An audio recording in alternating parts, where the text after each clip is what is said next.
Yo, yo, yo, what is going on, everybody? Gabriel Santos here. And in today's video, I want to talk about letting go of the stoner or marijuana smoker identity and the process of creating and adopting a new identity, whether that's not smoking or being more responsible or something like that, or just being someone who just doesn't smoke.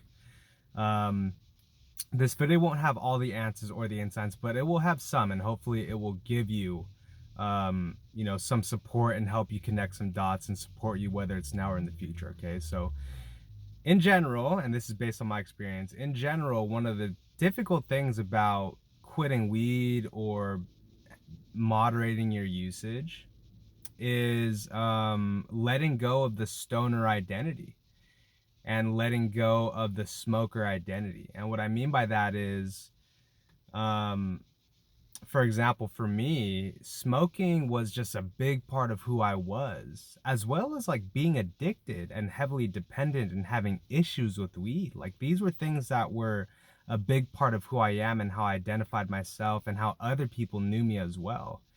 And so in a weird way, letting go of these things can be difficult. Even though, of course I don't want to be addicted. Of course I want to make positive changes. But when something is deeply ingrained in your mind, in your emotional states, in your nervous system, it can be difficult to let go of. And so I think that's the first thing I want to share with you is that it can be difficult because of how deeply ingrained the stoner identity is, as well as the like dependent, helpless identity. Um, because it's just like that's who I am, that's what I do, and in a weird way, we find a way to uphold and maintain our identity. Um, Now, in terms of how do we change it, in my opinion and experience, it's many things, but two critical pieces is one, you have to consciously be aware of what the new identity is that you're creating, whether that's being weed free, whether that's someone who doesn't smoke anymore. Um, and then obviously following through on the actions that align with that new identity. Um, as well as identifying what are the old identities that you need to let go of, right? That can have kind of like a grip on us, right? So for example, one of my deep beliefs and identities about weed was weed makes me cool, and without weed, I'm not cool, right? Weed makes me cool.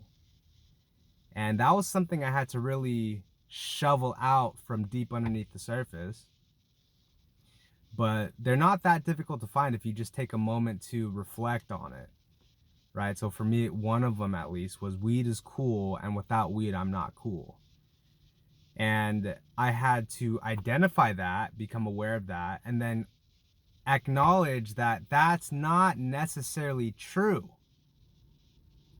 And that's the beginning of the letting go process. And what I mean by that is by identifying that that's not really true, then the power of that belief, the power of that identity starts to weaken and no longer having as much influence over my decision making.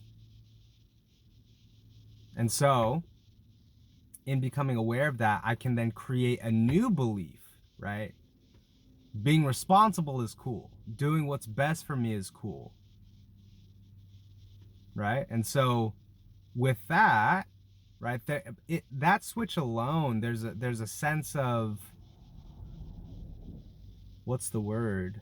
Um, Permission and alignment and desire, right, to make more responsible decisions, as opposed to, right, there's a direct clash between being responsible and wanting to be cool, right? Especially if one says, oh, to be responsible is to not smoke weed, and the other belief says to be cool is to smoke weed. It's like dun,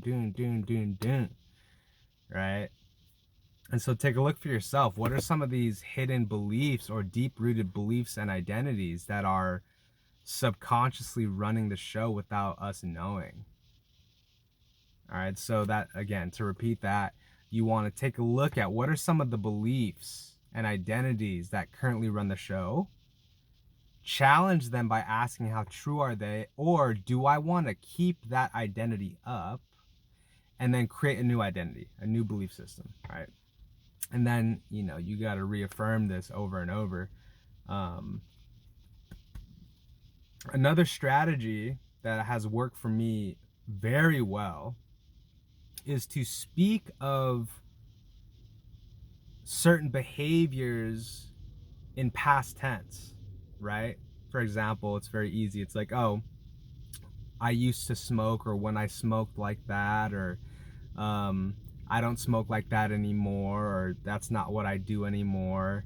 When I used to, back then, before, in my past, right? That's what I used to do. That's what I did. Yeah, I did like that. Yeah, I remember when and the whole point here is to put the stoner identity, the stoner actions in the past, and to train yourself to realize like that, oh, we're past that. Like, that is not who we are anymore. That's what we used to do. That was before. That was who we were back then. And there's something about that kind of language that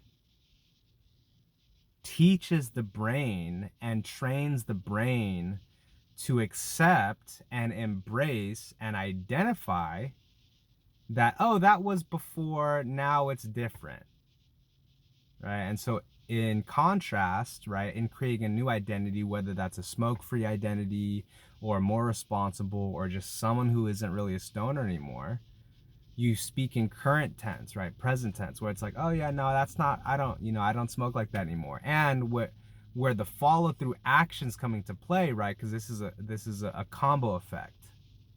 You have to speak a different language, and you have to behave a different way.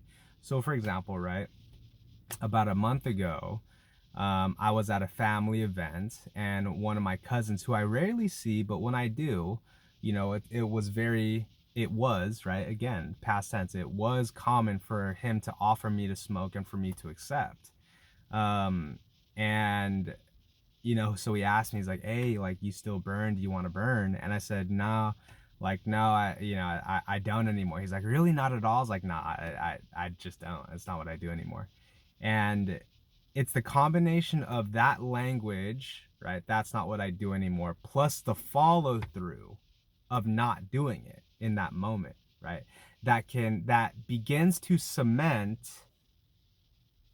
and the identity, right? And what I mean by cement is it becomes true in our brains, true in our emotional selves, true in our body, true in our nervous system, true in our identity. And when it's true in all those things, that's when it becomes normal. That's when it becomes the default. That's when it becomes the easy thing, the comfortable thing, right? Because the challenging thing for many of us is like, we've smoked weed for 20 years, 5, 10, 20 years. And saying no to weed is the hard thing. And saying yes to weed is the easy thing. And saying no to responsibility and discipline is the hard thing. And saying yes to like blowing off our plans and being like, fuck it, I'm just gonna smoke, like that's what's easy, right? And so all the things I'm sharing with you is the process of making discipline and responsibility and moving on the easy thing, right? So it's the language of past and present tense plus the follow through, in addition to identifying what are the beliefs that are holding me back. Oh, weed is cool. Weed is what makes me cool. I need weed to feel relaxed. Weed is what,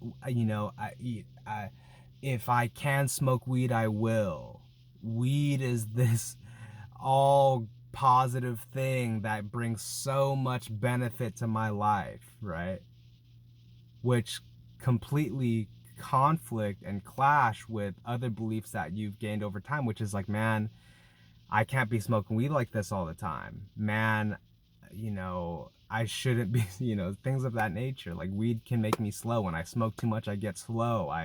I'm spending too much money. I become you know, super lazy and blah blah blah blah blah, and then you have these clash of things. And so it's important to identify which beliefs really support you these days and which beliefs you'll need to create that can support you. So um, hopefully that all made sense. Hopefully that connects some dots for you. um, and yeah, man, I get it. It can be difficult, it could be challenging, it has its ups and downs, but you know, you'll find your way through. You're finding your way through, and so just keep going at it. You know, you'll many of you have already crossed that bridge, so congratulations. And hopefully this video, you know, gave you support in some kind of way. But anyways, that's it for today. Great to see you guys again. Leave comments down in the comment section down below. And if you would like to work one-on-one more closely to get some support and expertise on how to figure all of this out for yourself, right? What are your beliefs? What are the things that are holding you back? What are the unique things that maybe you're dealing with that you have problems with? Reach out to me via email or Instagram. I'll leave both in the description down below, and we'll see what we can do. All right. So anyways, that's it for today. Appreciate you all. Love you all. I'll see you on the next video. Peace.